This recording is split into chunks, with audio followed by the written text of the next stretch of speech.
You've searched me out. Just to fight with me. What's the meaning of this? Right. In that case, no more pussyfooting around. Come, let's fight. But his fighters are starting GoFundMes. So something just needs to change, and I want to help be a voice for that. Jake, real quick, man, I see the ice. I gotta ask about the chain, the Connor chain. Yeah. You know, he broke his ankle. Do you feel bad for trolling him at all? Like, is it any part of you feel bad for him? Not at all. Not at all. Not at all. He's a piece of shit. Right. You know, he's sitting there on the ground after losing. You know, talking shit to Dustin Poirier's wife.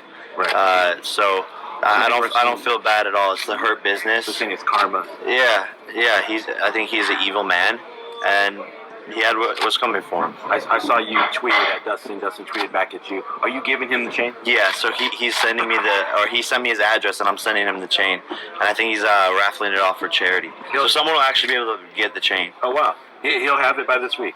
Yeah, I'm sending it over as soon as possible. I mean, because you spent what, $100K on that? Yeah. Does it hurt your pockets at all?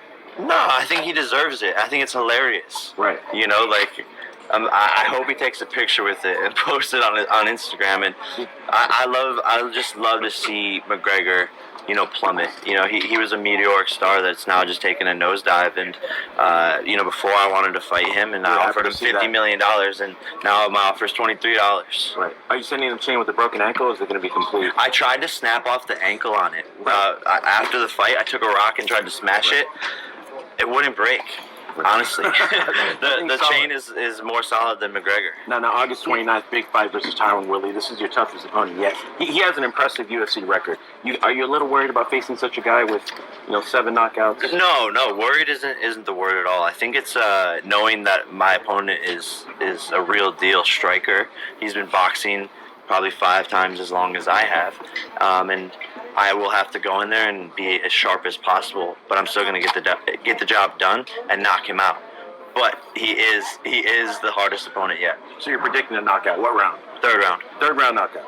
100%. Yeah, and how much you making for this fight? How much is Tyron making? Can't get into that. Can't get into it. A lot. In the millions. Yeah, a lot. Yes. Yes. Good luck. I asked Mike Tyson about the fight. He picked you to win viciously. How does that make you feel? Uncle Mike, that's my guy. You know, I think he sees the work ethic, and we've had a couple heart-to-hearts, and he's right.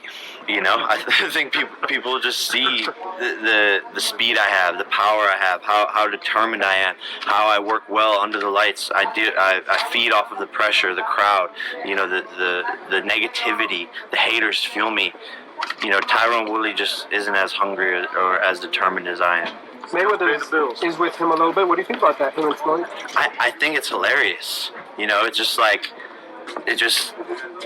two old guys sending them into retirement. But you know, how is Floyd Mayweather, who couldn't even finish my brother, who's a YouTuber, going to teach Tyron Woodley how to beat me? You know, Tyron is bouncing around different coaches, going to LA, going to Miami, going to Floyd Mayweather. That's not the way to progress in this sport. Stick with your team, pick a coach, repeat your drills, and get better every single day. Is a fight with Floyd on your? Do you want that fight? I don't think it'll happen. He said he wants me to cut down to 147 pounds, and then he'll fight me. So before he fought my brother, we were fake fighters, and now he will only fight Jake Paul if I cut to 147 pounds, which is physically impossible for me to cut that much. You don't think that fight will ever happen? You and Floyd? Not if he doesn't want to fight me at a reasonable weight. One night. Okay. Cool. Pacquiao Spence? Is that happening? I heard there's back and forth. Okay, yeah. I mean, I think Earl Spence. Just the youth. The youth.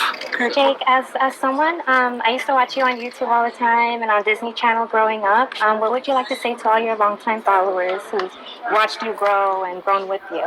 Thank you. You know, it's been a crazy journey. Yeah. We've gone through many different, ups and downs, and without my fans, I wouldn't be here today. Exactly. And I think they're my ride or dies, and I owe it all to them. Definitely. And I think it's so inspirational that you've come such a long way, and I've done like cover other fights and stuff, and like you're like the only guy who ever like gets like the most attention, and I think it's so cool and it's such an inspiration. Is there any other business ventures you'd ever want to go from here? Yeah, I mean, I'm trying to conquer it all. We have some things in the pipeline. I have my investment fund, anti-fund, doing a bunch of tech investments into amazing companies. But right now, the main focus is just boxing and knocking people out and taking their heads off. That's awesome. I love it. Thank you. And I love taking heads off. who would you like to fight next? We'll see. I try not to predict what's going to happen next in my career anymore, because the sky is the limit and things are progressing so fast. So, who knows? I might fight Tyson Fury next. I might fight Anthony Joshua next. Anything is possible. Would you ever fight your own brother? Yeah, I mean, it's such a tricky question. Yeah. I think it'd be interesting. Our parents don't want us to do it. We've been talking about it for years now. So it's some days I'm like, yeah, let's fight. Some days I'm like, I don't really want to do that. Last question. What message do you have for all your haters and people who want to see you lose? Thanks for buying my pay-per-views. I love it. Jake, why wasn't the camera right? Is this, in a way, a chance for you to make up for those things that you didn't get to do, like younger, like athletically, and really get the things that you wanted or you expected from yourself? I guess so. I had that itch. I didn't get to wrestle my senior year of high school, where I probably would have become the state champion. And so I was always like, damn, Like, what if? what if, So I think that is the way for me to go back and scratch that itch. Now, you're very confident coming into this fight that you are going to win, that you're going to get a knockout. Like, what do you see there that you feel you are going to be able to knock out Tyron? And what are we not seeing that you're seeing? I think just my speed, and the focus on myself.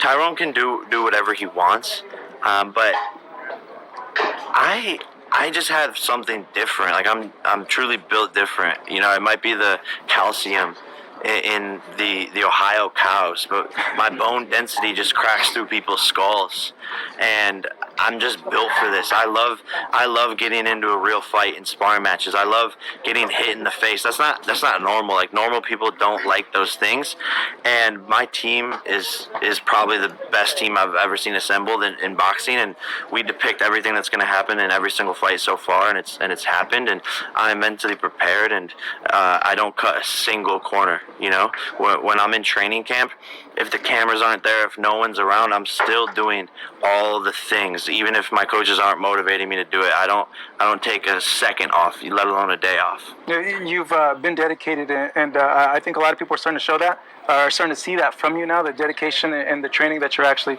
putting in. With that being said, Tyron is saying that he's going to knock you out, that he feels that you're not up to, I guess, his par, based on the competition that he's had in the past. Like, what do you make of that? You're coming into a guy who's seen as one of the greatest UFC welterweights in the world. Obviously, this is like a good chance for you to prove people, like, hey, no, I can really fight amongst a guy who's a live dog in there. Yeah, look, I think I'm exposing the UFC a bit with their striking capabilities. He's fought the best in the world in the UFC, but that's not boxing. People think they're very similar sports, which they kind of are, but it's really like relating swimming to basketball. It's two very different things. Boxers are more efficient, more precise, more conservative with their energy. Scoring points. It's just a completely different ball game, and a lot of people don't really understand that. They just take it at face value, which is, this is a fight.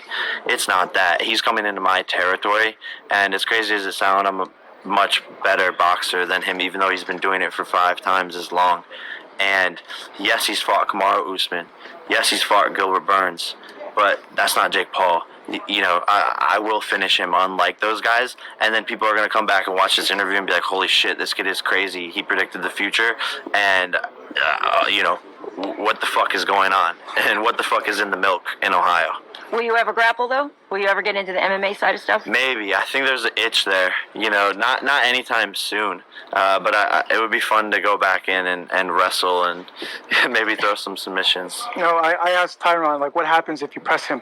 You're the bigger guy. You have a lot of physical advantages in the fight. And he says, you know what, I kind of do expect him, but is that more advantageous for you to press someone like him, to smother him so he can't get his punches off on him? Yeah, I'm coming out hot. Like, I'm going to go out there and finish the fight early, press him, put him on his back foot, be the aggressor, come forward. Because you got to bully the bully. Like, you can't let them come to you. You got to make him respect you, but also impose yourself on him. Well, exactly. And, you know, all he has really is that overhand right. So I'm fighting a one-trick pony. When you connect with him, do you feel that at this point, like, he just can't take shots like that anymore, given the wars he's been through? I think so, but also, like, when he feels that first crack, I love seeing in my opponent's eyes the oh shit moment. I saw it in all 3 of my pro fights, that holy shit, this kid can crack. I saw it in Ben Askren's eyes. We start going out there in the first round, pop, pop, boom, and he's like, I see it in his eyes, he flies